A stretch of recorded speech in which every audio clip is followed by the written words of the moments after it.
The Long Hunt. Chapter 1. The Man in the Mountains.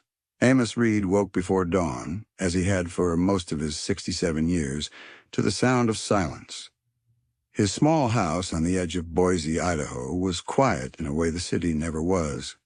None of the hum of traffic from Warm Springs Avenue. Just the faint rustle of cottonwood leaves outside his window. He lay still for a moment, his calloused hands folded over the quilt his wife Clara had made decades ago, its colors faded but warm. The ache in his chest was there, as always.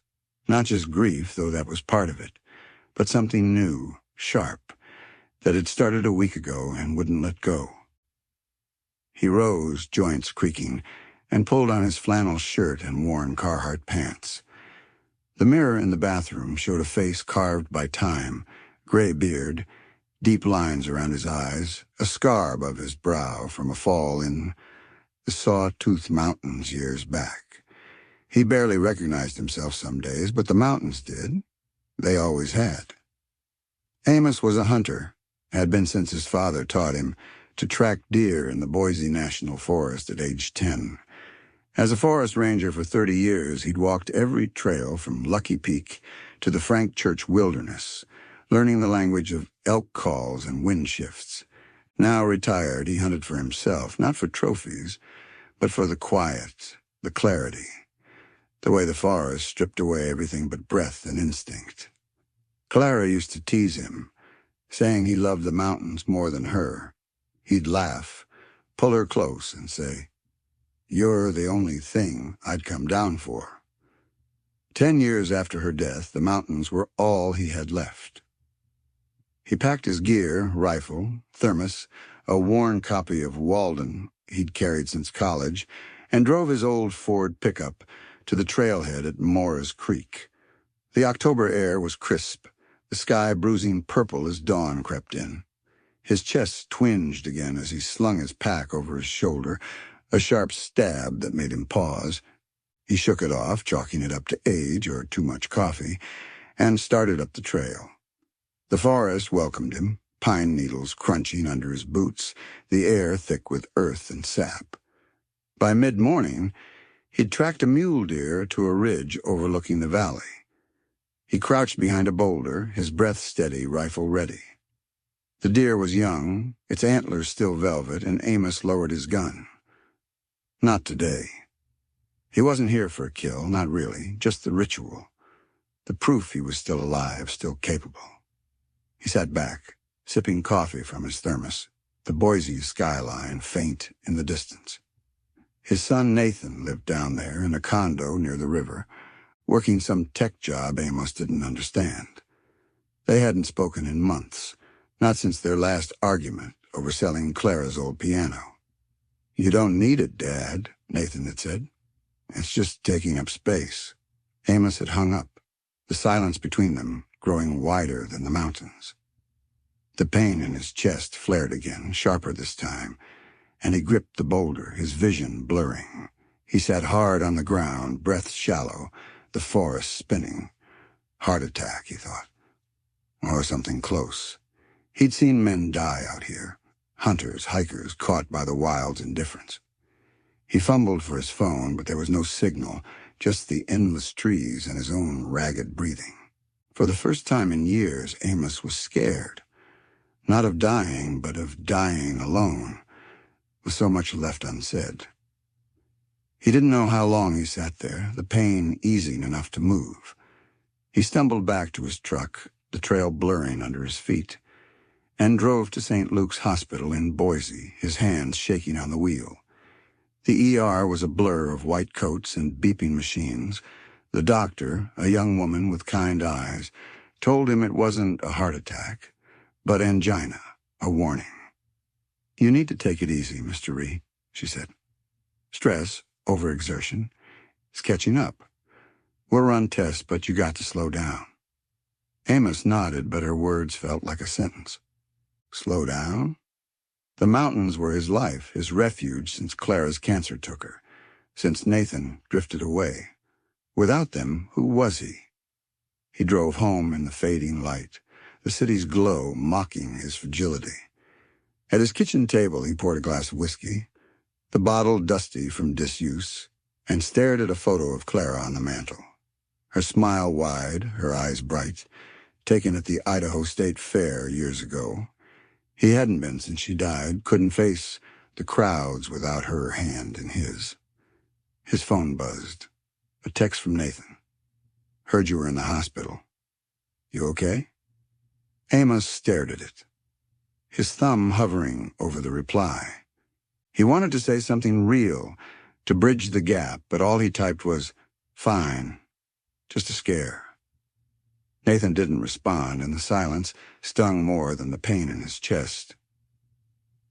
That night, Amos lay awake, the quilt heavy on his shoulders. He thought of Clara, of Nathan, of the mountains that had always been there. For the first time, he wondered if they were enough. Chapter 2. The Girl in the Clearing. A week later, Amos was back in the forest, against the doctor's orders. The angina pills rattled in his pack, a reminder of his limits, but he couldn't stay away. The mountains didn't care about his age or his heart. They just were, and he needed that constancy. He hiked a familiar trail near Bogus Basin, his rifle slung over his shoulder, his steps slower than usual. The air was sharp, the aspens gold against the evergreens, and felt the old rhythm settle into his bones. He was tracking elk sign when he heard it. A rustle, too deliberate for wind or wildlife. He froze, his hand on his rifle, years of instinct kicking in.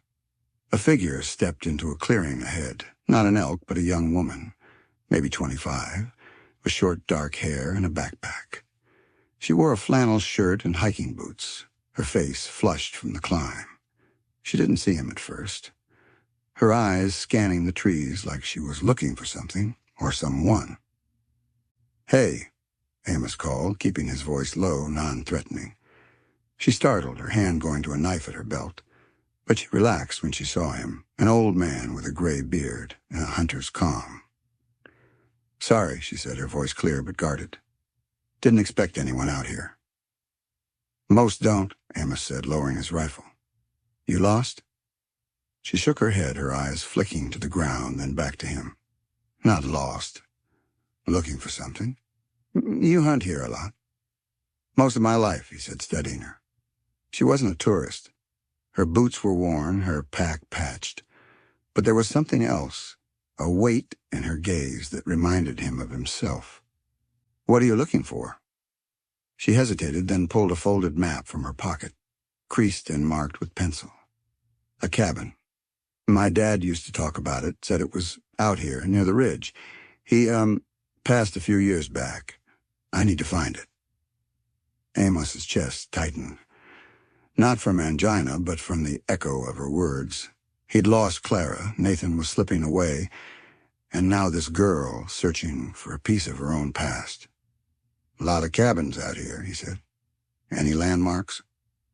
She described a spot, a clearing with a lightning-struck pine, a stream nearby. Amos knew it, an old ranger cabin he'd used decades ago. "That's a couple miles north," he said. "Rough terrain. You sure you're up for it?" "I have to be," she said, her voice firm but brittle, like she was holding something back. He should have let her go, should have kept to his hunt. But something about her, maybe the way her hand shook as she folded the map, maybe the shadow in her eyes, made him pause. "I'll show you," he said. "Know these trails better than most." Her name was Nora, she told him as they walked, her steps quick to match his slower pace. She was from Boise, but had been in Seattle for years, working as a graphic designer, until her father's death sent her spiraling. "He used to hunt out here," she said, her voice soft. "Told stories about this cabin, how it was his sanctuary. I thought, maybe if I find it, I'll understand him better, or myself." Amos nodded, the words hitting close. He'd hunted to understand himself, too, after Clara, after every fight with Nathan. "Sometimes the answers aren't where you think," he said. "But looking's half the battle." They reached the cabin by noon, a weathered structure tucked against a ridge, the lightning-struck pine leaning nearby. Nora stopped, her breath catching, and Amos saw tears in her eyes. "This is it," she whispered, running her hand over the door's chipped wood. "He was here." Amos stayed back, giving her space. She stepped inside, and he heard a soft sob, quickly muffled. He waited by the stream, the water cold against his fingers as he splashed his face. His chest ached again, but it wasn't just his heart. It was the weight of her grief, so like his own. When Nora emerged, her face was composed, but her eyes were red. She held a small carving in her hand, a wooden elk, rough but detailed. "Found this inside," she said. "He made it. I remember him whittling when I was a kid." Amos took the carving when she offered it, his fingers tracing the lines. "Good work," he said. "He must have loved this place." "He did," she said, her voice breaking. "But he never told me why. I thought he was just distant, angry. I didn't know he was carrying so much." Amos handed the carving back, his throat tight. He thought of Nathan, of the arguments he'd never explained, the piano he wouldn't sell because it was Clara's. "Sometimes we don't know how to say it," he said. "Doesn't mean we don't feel it." Nora looked at him, really looked, and he felt exposed, like she saw the cracks he'd hidden for years. "You sound like you know," she said quietly. "What are you carrying, Amos?" The question caught him off guard, raw and direct, like a bullet he hadn't seen coming. He wanted to deflect, to talk about the elk or the trail, but her eyes held him open and waiting like Clara's used to. "My wife," he said finally, his voice rough. "Lost her 10 years ago. My son, too, in a way. He's in Boise, but we don't talk. And now my heart's giving out, and I don't know how to fix any of it." The words spilled out heavy and unpracticed, and he felt lighter and heavier all at once. Nora didn't flinch, just nodded like she'd expected it. "I don't know how to fix it either," she said. "But you're here. That's something." They sat by the stream, the cabin looming behind them, and talked. About her father's stories, his drinking, the way he'd shut her out. About Clara's laugh, Nathan's distance, the mountains that had saved Amos and broken him too. It wasn't a confession like he'd planned, but it was close, raw, and real, like the moment in the example story when Diane heard Jason's truth in the car. Before they parted, Nora scribbled her number on a scrap of paper from her pack. "If you're ever in town and need a coffee," she said, "I'm at the Java Hut on State Street. No pressure, but thanks for today." Amos took the paper, his fingers stiff from the cold. "Didn't do much," he said, but he knew it was a lie. He'd done more than show her a cabin. He'd let her see him, and that was something he hadn't done in years.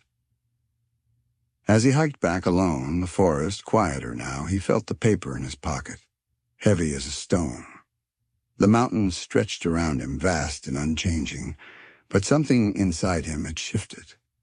He didn't know if he could mend things with Nathan, or face the doctor's warnings, or keep hunting as his body failed. But Nora's words echoed. "You're here. That's something." For the first time in a long time, Amos thought, maybe it was.